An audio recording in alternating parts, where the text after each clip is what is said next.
All right, last one. So now my goal is thinking about the inverse of cosine.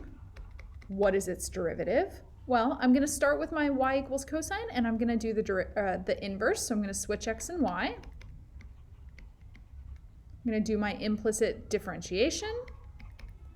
So dy dx times negative sine of y. That's the same as dy dx is negative 1 over sine y, which of course is the same as negative of cosecant of y. But I don't want that y in there. I want to make it in terms of x.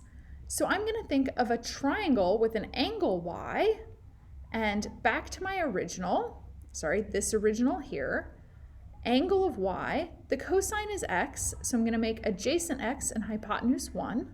That means my opposite side is going to be 1 minus x squared. So now sine y is going to be opposite over hypotenuse,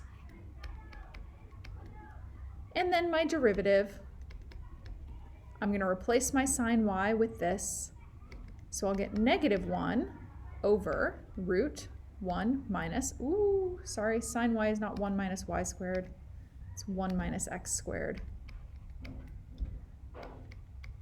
So notice that the derivative of cosine inverse is negative of the derivative of sine inverse. So that makes sense as well if I think back to my derivative of sine was cosine, derivative of cosine was negative sine.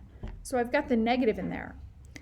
But in the end, I wouldn't memorize these things because I like implicit differentiation. So this is how I would do it. I would find the inverse, differentiate implicitly, and then get y by itself and get the dy dx by itself. So that's what I think you should toolkit. Go ahead and think about your toolkit, and we'll talk about that next class.